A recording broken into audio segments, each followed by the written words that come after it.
मध्यमाम् अस्मदाचार्यपर्यन्तं वंदे गुरुपरंपराम्। సభాయ నమః. అందరిలోనూ సర్వాంతర్యామి స్వరూపముగా ఉన్న మాస్టర్ గారి పాదపద్మములతో ప్రణమిల్లుతూ నా అంశము అశ్వపతి అన్వేషణ, అరవింద శార్వరిల యోగిక దృక్పథాలు.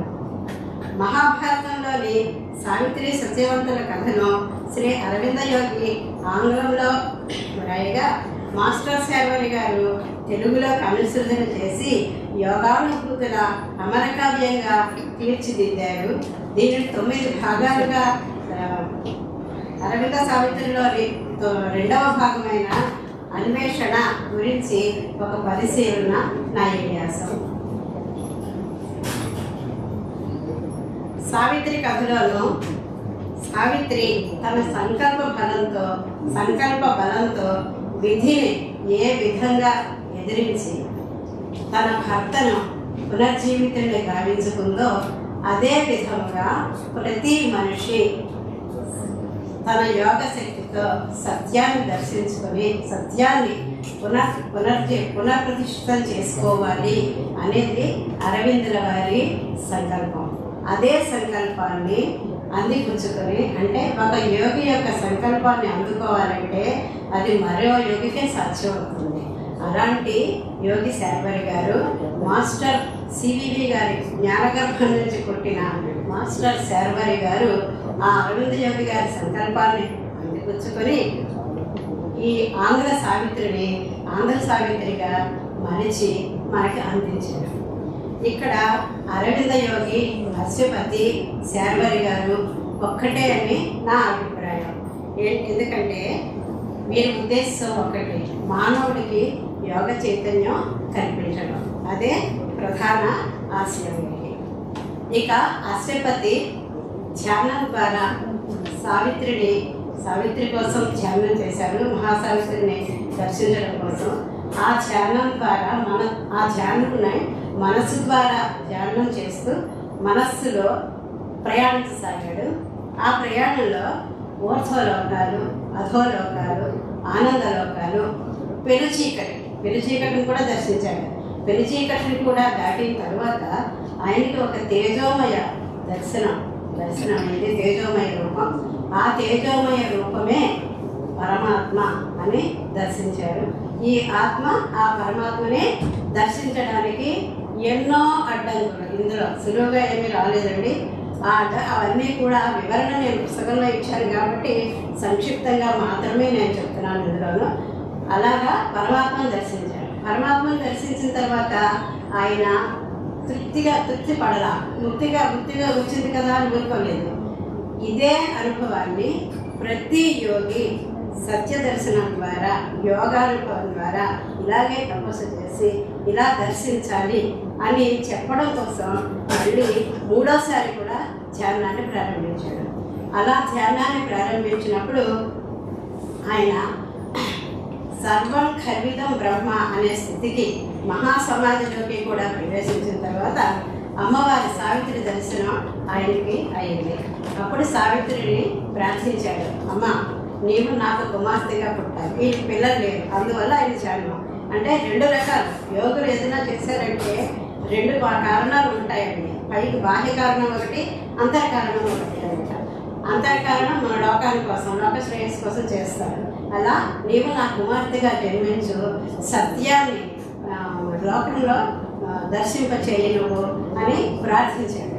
అప్పుడు సావిత్రి ఆవిడ అనుగ్రహం ఇచ్చింది.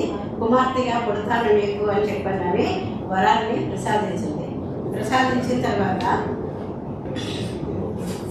ఈ త్రికాలజ్ఞుడు అయ్యాడు. ఆయన సర్వంకలితం బ్రహ్మ అనే స్థితికి చేరుకున్నాడు.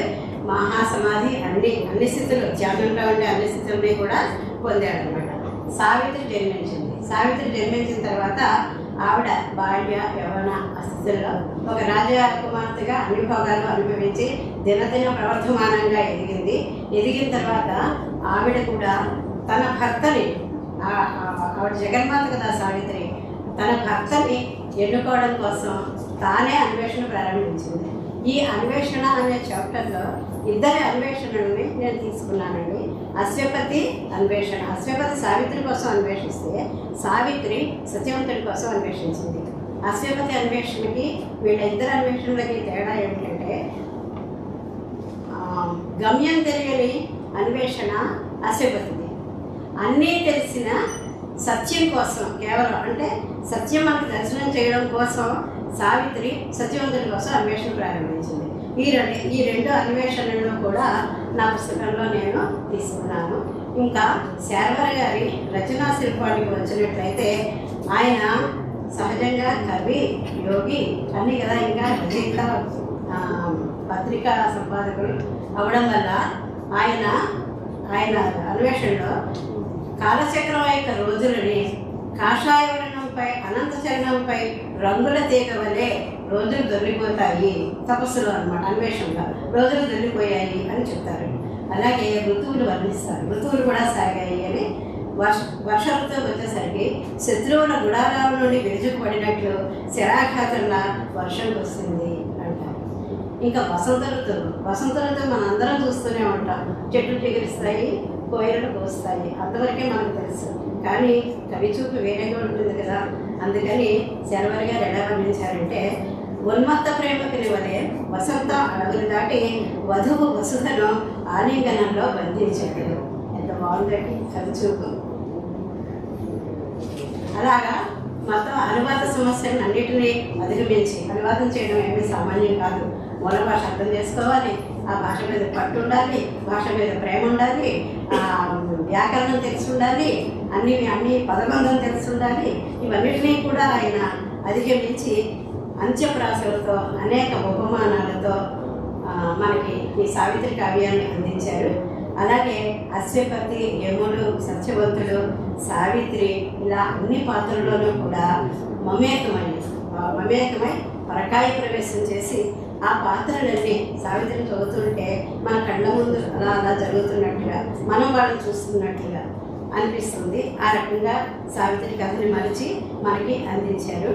గుంటూరు శేషేంద్ర శర్మ గారు ఏమంటారంటే, ఈ రచనలు చదివిన తర్వాత శార్వరి గారి భాష సద్య వికసిత పుష్పం అని అంటారు. ఆయన శబ్దావళిని దోషులతో పట్టుకుని తాగాలనిపిస్తుంది నాకు అని చెప్పండి అంటారన్నమాట. ఇంకా విశ్వర్షి వాసిరి వసంత కుమార్ గారు శార్వరి గారి సాహిత్యం గురించి చెప్తూ, మాస్టర్ శార్వరి గారు ఆత్మయోగి శార్వరి గారు, పూర్ణయోగి అరవిందులు గారు, వీళ్ళిద్దరికీ కూడా యోగమే జీవితం, జీవితమే యోగం. కాబట్టి సావిత్రిని అర్థం చేసుకోగలగడం అంటే యోగ దర్శనమే, సత్య దర్శనమే, విశ్వ దర్శనమే అని చెప్తారు. ఇంకా పునరపి జననం, పునరపి మరణం, ఇలా మనిషి ఎన్నిసార్లు పుడతాడు, ఎన్నిసార్లు మరణిస్తాడు. ప్రతి వ్యక్తికి ప్రతి జీవితంలో ఫుల్ స్టాప్ అనేది ఈ జనన మరణ చక్రంలో ఫుల్ స్టాప్ పడవలసిందే. ఆ ఫుల్ స్టాప్ పడాలంటే మనం ఈ సావిత్రిని చదివి తీరవలసిందే. సావిత్రిని చదవాలంటే యోగం తాలూకా అభిరుచి కొంచెమైనా లేకపోతే రేణువంత కూడా మనకి ఇది అర్థం కాదని మాత్రం నేను చెప్పగలను. కొంచెమైనా ప్రవేశం ఉంటారనమాట. తర్వాత మన భారతీయ సాంప్రదాయం ప్రకారం తండ్రే బిడ్డలకి యోగ విద్యని, వేద విద్యని అందించడం అనేది సనాతనంగా మనకు వస్తున్నది. అలా శార్వరి గారి నుంచి అందుకున్న విశ్వర్షి గారు, అలాగే ఈ మద్రాసు విశ్వవిద్యాలయం అనే మహాసింధువులో ఒక బిందువులాగా నాకు అవకాశం కల్పించిన శ్రీ విశాల శంకర్రావు గారికి ఇద్దరికీ ధన్యవాదాలు చెప్పుకుంటూ స్వస్తి అంటే ముగిస్తున్నాను.